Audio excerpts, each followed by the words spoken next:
Seorang sahabat Rasulullah, Syaban radhiyallahu anhu memiliki kebiasaan unik. Dia datang ke masjid sebelum waktu salat berjamaah. Ia selalu mengambil posisi di pojok masjid pada setiap salat berjamaah dan itikaf.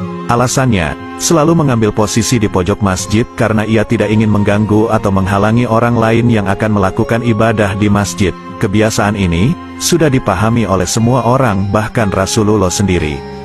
Pada suatu pagi, saat salat subuh berjamaah akan dimulai, Rasulullah merasa heran karena tidak mendapati Syaban pada posisi seperti biasanya.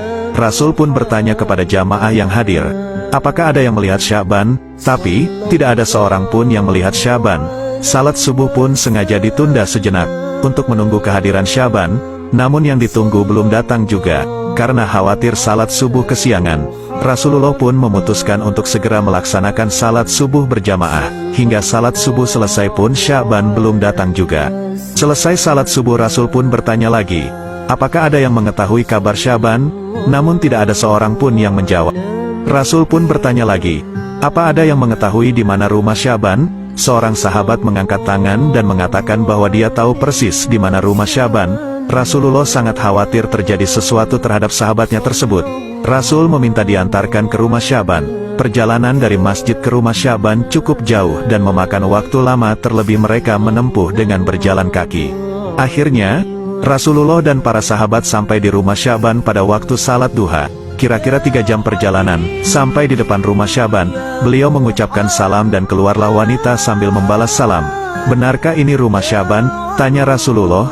Ya benar, ini rumah Syaban, saya istrinya, jawab wanita tersebut.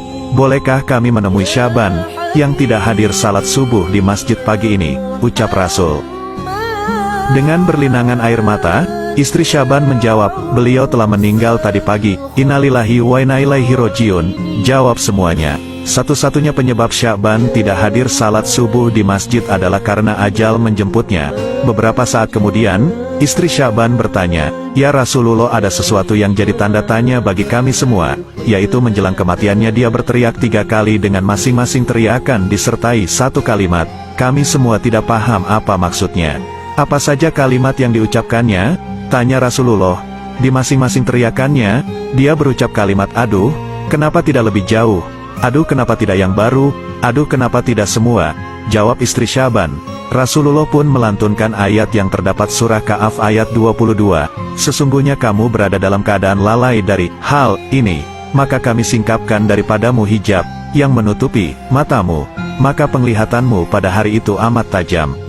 Saat Syaban dalam keadaan sakaratul maut, perjalanan hidupnya ditayangkan ulang oleh Allah. Bukan hanya itu, semua ganjaran dari perbuatannya diperlihatkan oleh Allah. Apa yang dilihat oleh Syaban, dan orang yang sakaratul maut, tidak bisa disaksikan yang lain. Dalam pandangannya yang tajam itu Syaban melihat suatu adegan di mana kesehariannya dia pergi pulang ke masjid untuk salat berjamaah 5 waktu. Perjalanan sekitar 3 jam jalan kaki.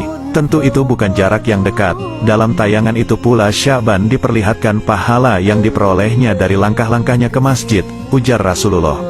Dia melihat seperti apa bentuk surga yang dijanjikan sebagai ganjarannya.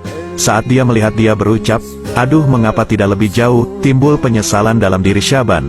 Mengapa rumahnya tidak lebih jauh lagi supaya pahala yang didapatkan lebih indah? Dalam penggalan kalimat berikutnya Syaban melihat saat ia akan berangkat sholat berjamaah di musim dingin. Saat ia membuka pintu, berhembuslah angin dingin yang menusuk tulang. Dia masuk ke dalam rumahnya dan mengambil 1 baju lagi untuk dipakainya. Dia memakai 2 baju. Syaban memakai pakaian yang bagus, baru, di dalam dan yang jelek, butut, di luar. Dia berpikir jika kena debu tentu yang kena hanyalah baju yang luar dan sampai di masjid dia bisa membuka baju luar dan salat dengan baju yang lebih bagus. Ketika dalam perjalanan menuju masjid dia menemukan seseorang yang terbaring yang kedinginan dalam kondisi mengenaskan. Syaban pun iba dan segera membukakan baju yang paling luar lalu dipakaikan kepada orang tersebut, kemudian dia memapahnya ke masjid agar dapat melakukan salat subuh bersama-sama. Orang itu pun selamat dari mati kedinginan dan bahkan sempat melakukan salat berjamaah. Syaban pun kemudian melihat indahnya surga yang sebagai balasan memakaikan baju bututnya kepada orang tersebut. Kemudian dia berteriak lagi, aduh, kenapa tidak yang baru? Timbul lagi penyesalan di benak Syaban. Jika dengan baju butut saja bisa mengantarkannya mendapat pahala besar, sudah tentu dia akan mendapatkan yang lebih besar jika dia memberikan pakaian yang baru. Berikutnya, Syaban melihat lagi suatu adegan. Saat dia hendak sarapan dengan roti yang dimakan dengan cara mencelupkan dulu ke dalam segelas susu. Bagi yang pernah ke Tanah Suci tentu mengetahui ukuran roti Arab, sekitar 3 kali ukuran rata-rata roti Indonesia. Ketika baru saja ingin memulai sarapan, muncullah pengemis di depan pintu yang meminta sedikit roti karena sudah 3 hari perutnya tidak diisi makanan.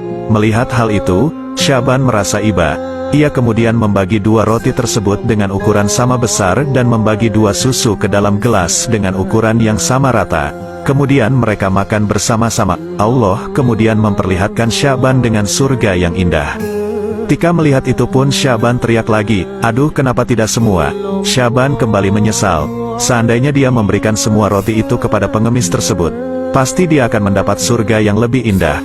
Masya Allah, Syaban bukan menyesali perbuatannya melainkan menyesali mengapa tidak optimal. Sesungguhnya pada suatu saat nanti, kita semua akan mati, akan menyesal dan tentu dengan kadar yang berbeda. Bahkan ada yang meminta untuk ditunda matinya, karena pada saat itu barulah terlihat dengan jelas konsekuensi dari semua perbuatannya di dunia. Mereka meminta untuk ditunda sesaat karena ingin bersedekah, namun kematian akan datang pada waktunya, tidak dapat dimajukan dan tidak dapat dimundurkan.